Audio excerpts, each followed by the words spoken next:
இதே முருகதாஸ் சார் ஒரு படம் எடுத்திருப்பாரு, இதே சேம் இதே பேட்டர்ன்லயே இருக்கும் கத்தி. அதுலயும் அதே தான் பழி வாங்குற மாதிரி தான் போகும். இல்ல எனக்கு தெரிஞ்சு இந்த படத்துல யார் ஹீரோனே எனக்கே புரியல. அவர் ஒரு பக்கம் அதர்வா ஆக்ஷன்ல பின்றாரு, இவர் ஒரு பக்கம் கதையில பின்றாரு. இல்ல சார், அதாவது அம்பேத்கர் காட்டுறீங்க, சோ நீங்க லா படி நடந்துக்கணும்னு செகண்ட் பார்ட்டுக்கு தான் காமிக்கிறீங்க. நம்ம விவசாயிகளை தூக்கி தான் காட்டுமே தவிர நம்ம அவங்க ரிவெஞ்சுக்காக இந்த மாதிரி ஒரு விவசாயங்களை நான் எங்கேயுமே போர்ட்ரே பண்ணல.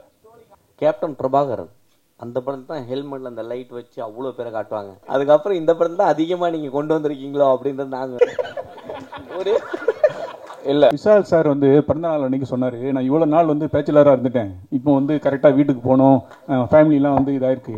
அதே மாதிரி தம்பி அதர்வா பேச்சுலரா இருக்காரு, அடுத்த கல்யாணம் அவருக்கு தான் பண்ணணும் அப்படின்னு எனக்கு பேட்டியே சுட்டினாரு. அதை பத்தி எப்போ என்னைக்கு கல்யாணம் பண்ண போறீங்க, என்ன கருத்து? இது வரைக்கும் சாக்லேட் பாயா பண்ணிட்டு இருந்தீங்க, ஸோ இப்போ ஆக்ஷன் ஹீரோவா மாறி இருக்கீங்க. ஸோ எப்படி இருக்கு இந்த நியூ ரூட்? எப்போங்க சாக்லேட் பாயா பண்ண, எப்போங்க ஆக்ஷன் மாறேன்? ரெண்டாவது படமே ஆக்ஷன் பண்ணிட்டேங்க. இல்ல, பட் ஆக்ஷன் என்னோட கம்ஃபர்ட் ஜோன். எனக்கு ரொம்ப பிடிக்கும் ஆக்ஷன் பண்றது. நான் எந்த மாதிரி கிட்டனா இந்த WWF பார்த்து வளர்ந்த பையன். ஸோ எனக்கு சின்ன வயசுலயே இந்த ஆக்ஷன் படம் பார்க்கறது, இல்லை ஆக்ஷன் ஃபிலிம்ஸ் நான் சினிமாவுக்கு வந்த பிறகு ஆக்ஷன் ஃபிலிம் செலக்ட் பண்ணி அன்னைக்கு ஆக்ஷன் ஷூட் பண்றோம்னா எனக்குள்ள ஒரு சின்ன ஒரு எனர்ஜி தனியா அப்படியே வந்துடும். ஸோ அந்த விதத்தில் I think I'm enjoying the phase that I mean. Sir Atharva sir, Vishal sir பிறந்த நாள் அன்னைக்கு சொன்னாரு, நான் இவ்வளவு நாள் பேச்சுலரா இருந்துட்டேன், இப்போ கரெக்டா வீட்டுக்கு போனோம், ஃபேமிலி எல்லாம் இதாயிருக்கு. அதே மாதிரி தம்பி அதர்வா பேச்சுலரா இருக்காரு, அடுத்த கல்யாணம் அவருக்கு தான் பண்ணணும் அப்படின்னு எனக்கு பேட்டியே சுட்டினாரு. அதை பத்தி எப்போ என்னைக்கு கல்யாணம் பண்ண போறீங்க, என்ன கருத்து? விஷால் சார் எப்போ கல்யாணம் பண்றாரோ, அவர் எப்போ தாலி கட்டுறாரோ அதுக்கப்புறம் தான் சார் நான் கட்டுவேன். ஏன்னா இதே முருகதாஸ் சார் ஒரு படம் எடுத்திருப்பாரு, இதே சேம் இதே பேட்டர்ன்லயே இருக்கும் கத்தி. அதுலயும் அதே தான் பழி வாங்குற மாதிரி தான் போகும். பட் ஆனா ஒரு இடத்துல மெசேஜ் மாதிரி சொல்லியிருப்பாங்க. ஆனா நீங்க ஒட்டுமொத்தமா ஒரு இடத்துல போய் போட்டுடுறீங்க. ஏன்னா நம்ம எல்லாருமே அங்கதான் சேவிங் பண்றோம், எல்லாருமே அங்கதான் சேவிங் பண்றாங்க. அதை எடுத்து குப்பையில போட்டு திருப்பி இது பண்ற மாதிரி காமிக்கிறது இல்லை. ஏன்னா இவங்கள கஷ்டப்படுறாங்க, கஷ்டப்படுறதுக்கு சப்போர்ட் பண்ணு தான் ஒரு லாஸ்ட்ல சொல்றாங்க. ஸோ அப்படி இருக்கும்போது ஒரு மெசேஜ் கரெக்டா கன்வே பண்ணிருக்கணும்ல லாஸ்ட் டைம். இல்ல, எனக்கு தெரிஞ்சு இந்த கொஸ்டின் உங்களுக்கு வர்றதுக்கு ரீசனே வில்லன் நீங்க ஹீரோவை பார்த்ததுனால. சரி, அவன் அந்த ஒரு ஆக்ஷன் எடுக்கிறான், அது தப்புன்னு சொல்றதுக்கு தான் ஹீரோ இருக்காங்க. இப்ப ஹீரோவே அந்த ஆக்ஷன் எடுக்கிறாரு, நான் அதை சப்போர்ட் பண்றேன்னு வச்சுக்கோங்க, அப்ப ஹீரோவை நான் அந்த இடத்துல வச்சிருப்பேன். அவர் பண்ற தப்புன்றதுனால தான் அவர் வில்லனா வச்சிருக்கோம். ஸோ இந்த படத்துல யார் ஹீரோனே எனக்கே புரியல. அவர் ஒரு பக்கம் அதர்வா ஆக்ஷன்ல பின்றாரு, இவர் ஒரு பக்கம் கதையில பின்றாரு. இல்ல சார், அதாவது ஒரு படத்துக்கு வரும்போது ஃபர்ஸ்ட் இப்போ இருக்கிற ட்ரெண்ட் படி அந்த கதையா ஃபர்ஸ்ட் அவங்களுக்கு பிடிக்கணும். அதுல இருக்கிற எந்த கேரக்டர் நம்மள இன்ஸ்பயர் பண்ணுவாரோ இல்ல நம்ம அதை ரசிப்போன்றது தெரியாது. படமா அது நல்லா இருக்கணும்ன்றது தான் ஃபர்ஸ்ட் இன்டென்ஷன். இன்னொன்னு, இவர் பண்ற எல்லா படங்களும் பாத்தீங்கன்னா படத்துல அவர் ஹீரோவா மாறுற படம் தான் பண்றாரு தவிர ஹீரோவா அவர் படம் பண்ணல. இனி ஃபிலிம் பாத்தீங்கன்னா DNA பாருங்க, ரீசெண்டா அவர் பண்ண எல்லா படத்துலயுமே அவர் அந்த கேரக்டர்ல இருந்து மெதுவா ஹீரோவா மாறுற படம் தான் பண்றாரு. ஸோ அதனால தான் அவருக்கு அந்த கதை சொன்னதும் அவரு பிடிச்சிருந்தது. நோ சார், தீவிரவாதி காட்டணுன்றது அம்பேத்கர் காட்டுறீங்க, சோ நீங்க லா படி நடந்துக்கணும்னு செகண்ட் பார்ட்டுக்கு தான் காமிக்கிறீங்க. ரெண்டு பேர் கேட்டதுக்கும் அதே தான். நம்ம விவசாயிகளை தூக்கி தான் காட்டுமே தவிர நம்ம அவங்க ரிவெஞ்சுக்காக இந்த மாதிரி ஒரு ஸ்லம் ஃபுல்லா இது பண்ணி அவங்க ரிவெஞ்ச் எடுக்கிறாங்க, அவங்க அந்த மாதிரி காட்டிங்களா? அதான் நாங்க கேட்க வரோம். இப்போ அந்த விவசாயிங்க ரிவெஞ்ச் எடுக்கிறாங்கன்ற மாதிரி காட்டல. அதனால தான் நான் அவங்க எல்லாரையும் அந்த அந்த மைண்ட்ஸ்ல ஒர்க் பண்ற காஸ்டியூம்லயே வச்சிருப்பேன். ஓகே, ஒரு ரக்கடான லைஃப் வாழ்ந்துட்டு இருக்க ஒரு கேரக்டர் அவங்க வச்சிருப்பேன் தவிர அவங்க வேட்டி கட்டிட்டு விவசாயிகளை நான் எங்கேயுமே போர்ட்ரே பண்ணல.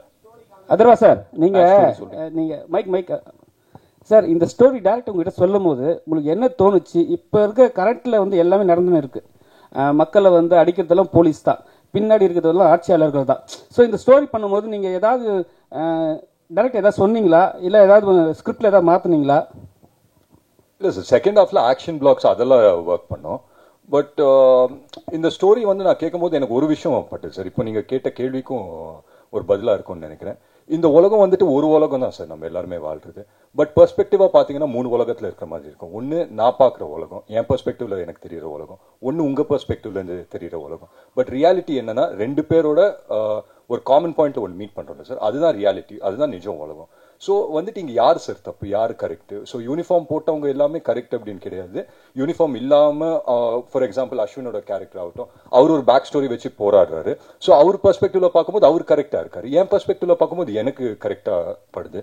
ஸோ நீங்கள் ஓவராலாக பார்த்தீங்கன்னா யாருமே இங்கே சரி, யாருமே தப்பு கிடையாது சார். சூழ்நிலை, அந்த சூழ்நிலைக்கு நாங்கள் எடுக்கிற முடிவு இல்லை அந்த சூழ்நிலைக்கு கொடுக்குற ரியாக்ஷன்ஸ் தான். அந்த விதத்தில் பார்த்தா I think it is one overall entertaining ஃபிலிமாக பண்ணுங்கிறது தான் நோக்கம். அதை பண்ணியிருக்கோம் நம்புறேன் சார். ஏற்கனவே ஒரு 100 படம் பண்ணீங்க நீங்க, அதுவும் சூப்பர் டூப்பர் போய் நல்லா படம் போச்சு. இப்போ இந்த படமும் நல்லா இருக்கு. ஆனா சில எங்களுக்கு வந்து மாற்று கருத்துக்கள் என்னன்னா, அந்த கேரக்டர் நீங்க பண்ணி நீங்க மாத்திருக்கலாமோன்னு சொல்லிட்டு எங்களுக்கு ஒரு விஷயம் நாங்க பாக்குறோம், எங்க விஷயம் நாங்க பாக்குறோம் சார், நான் பாக்குறேன். ஓகேங்களா, அதை மாற்றத்தை இருக்குமா? எப்படி சொல்லுங்க? என்னன்னா இப்ப நீங்க ரெண்டு ஹீரோல யாராவது ஒரு ஹீரோ தான் வந்து ஜெயிப்பாங்க. ஆனா வந்து ஒரு விவசாயிக்காக சப்போர்ட் பண்றது ஜெயிச்சா நல்லா இருக்கும்னு நாங்க நினைக்கிறோம். நீங்களும் அவரை சப்போர்ட் பண்ணிருக்கலாம்னு நினைக்கிறோம், வேற ஒண்ணும் இல்ல. அவரை பிடிச்சி கடைசியில காலி பண்றீங்களா? அப்படி இல்ல, மனசளவுல சப்போர்ட் பண்றதுதான் சார், படத்துல வந்து பண்ண முடியல. கேப்டன் பிரபாகரன் அந்த படத்துல தான் ஹெல்மெட்ல அந்த லைட் வச்சு அவ்வளவு பேரை காட்டுவாங்க. காத்து நானும் பேசிட்டு இருந்தோம். அதுக்கப்புறம் இந்த படத்துல தான் அதிகமா நீங்க கொண்டு வந்திருக்கீங்களோ அப்படின்றது நாங்க ஒரு இல்ல, அவர் கேப்டன் பிரபாகரன் விட கவுண்டமணி சார் போட்டதுனால தான் பயங்கர ஃபேமஸ், அது வேற விஷயம். இல்ல சார், அந்த ஐடியா வந்துட்டு கேமராமேன் சார். சின்ஸ் வந்து நாங்க அந்த செட்ல ஷூட் பண்ணிட்டு இருக்கும்போது அந்த லைட்ஸ் வந்து ஒரு சைட்ல இருந்து தான் நம்ம த்ரோ பண்றோம் இல்லைங்களா. ஸோ அது வந்துட்டு அவர் கேமராவும் அவர் சூஸ் பண்ணார், அனமாஃபிக் பண்ணணுன்றது. ஸோ அந்த ஸ்ட்ரீக்ஸ் இதெல்லாமே பியூட்டிஃபுல்லா இருக்கும்னு சொல்லிட்டு அந்த ஹெல்மெட் கேமரான்ற ஐடியா அவர் கொடுத்தது தான். டனல்னு டைட்டில் வச்சிருக்கீங்க, டனல்னு வச்சா இன்னும் கொஞ்சம் பொருத்தமா வந்து. ஆமா, தெலுங்குல வந்து டனல் தான். ஓகே, தெலுங்கு வந்து டனல் தான். வாழ்த்துக்கள். நானும் இங்க எல்லார்ட்டையும் சொல்லி பார்ப்பேன், படம் என்ன டைட்டில் என்ன டனல் அப்படின்னா டனலான்னு தான் எல்லாரும் கேட்கறாங்க. இங்கேயுமே வந்து நம்ம டனல்னே வச்சிருந்துருக்கலாம்னு நினைக்கிறேன். எல்லாம் யாரை கேட்டாலும் கேட்கறது வந்து டனல் அப்படின்னு தான் சொல்றாங்க.